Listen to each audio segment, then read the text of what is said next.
The distraction, hence Brandon and Fletcher and these masks over here. What does it say about you guys as a team? You guys have never stopped having fun. Yeah, I mean, this team is the closest I think I've ever been a part of.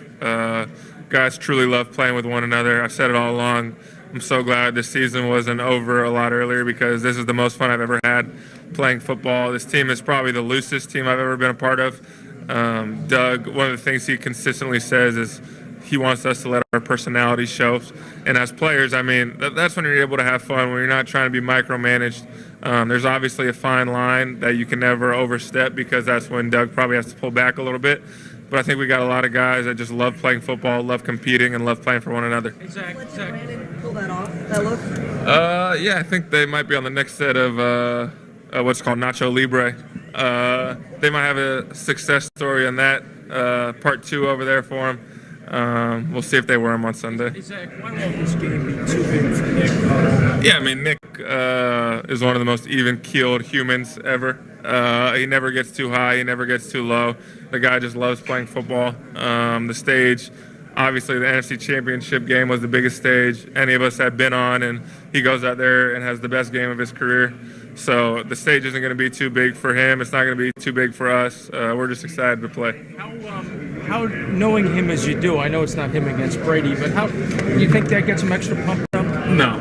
Nick just wants to go out there and play for his teammates and play good football, and whether we score 10 points and win or 40 points and need to win, he's going to do whatever it takes to win the football game. I think we scored 15 against the Falcons and then 38 last week against the Vikings, so he's going to do whatever he needs to win. Is there crack jokes in the huddle, or? No, not really out there. He's pretty serious. Yeah. All the time, he's serious in the huddle? In the huddle, yeah, pretty serious. Not all the time, kind of in walkthrough, but when we're actually practicing or on the game field, he's very serious. You guys actually About just being in this game up against a team, and I'm not trying to suggest that you're being intimidated by what the Patriots have done, but you know what they've done before. They have the experience. What's it like facing this team that has sort of been the team of the decade?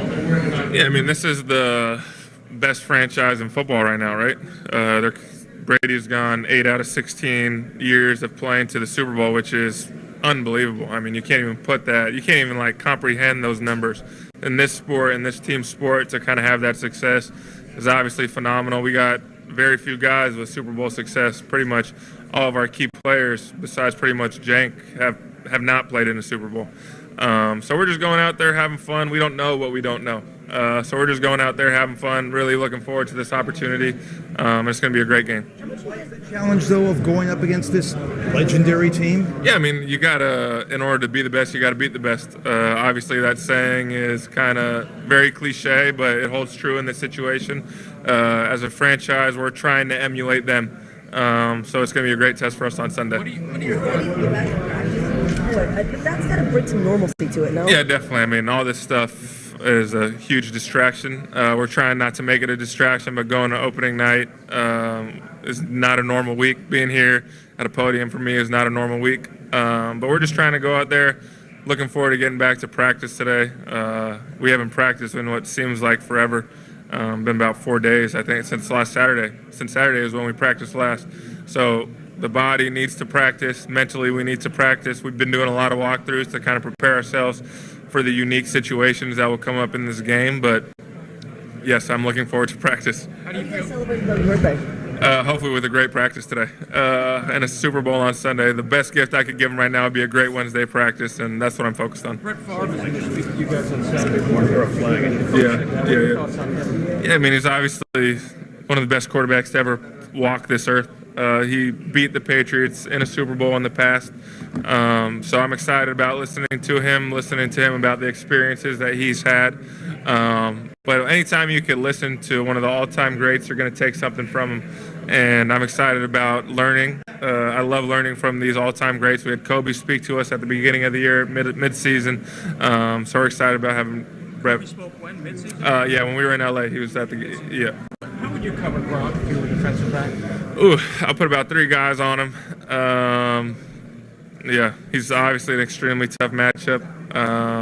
He's extremely physical, so if you get physical with him, it's tough because he's so big. But if you just kind of play passive, he's able to use his body and kind of shield you out. That's what makes him so good, is that you really can't win against him. You can just hope to kind of limit him. But Tom's going to do a great job of finding him at some point in the game. And they've also got a ton of other playmakers where if you key in on him, Cooksey's a great player. Dola's a great player. Those backs out of the backfield are phenomenal players. So they've established a kind of chemistry on offense that you kind of dream about. Obviously, that quarterback is phenomenal, but yeah, I don't know what you would do. How would you cover Zach Ertz if you were a defensive back? I don't know. Hopefully people say the same thing. Yeah, I don't know. I'm not going to give my secrets away. That's a good point. You elaborate on the small things you have to adapt to and the transition from Carson Wentz to Nick Foles out on the practice field and the way the ball is thrown, everything technical. Yeah, I mean, the actual ball, catching the ball is not very different. Honestly, they're both right-handed throw over the top mechanics, so the ball is kind of coming extremely similar. We've had to get a lot more routes after practice at this point of the year than if Carson was still our quarterback, just getting on the same timing. Because in this league, timing is everything. If you're a little bit off, then you're going to give the defense a chance to kind of recover if you're open. So the past couple weeks, that's all we've been focusing on is getting that timing with Nick, and it's obviously paid off. What did you see before he went down in Carson's growth from year 1 to year 2? Yeah, Carson has obviously showed that he is a preeminent quarterback in this league. He probably would have won MVP. No one picked us to be successful this year, but his ability to kind of lead us from the get-go allowed us to be successful. I think we were 12-2 or whatever, 13-2, whatever we were with Carson, and his confidence has rubbed off on the rest of us.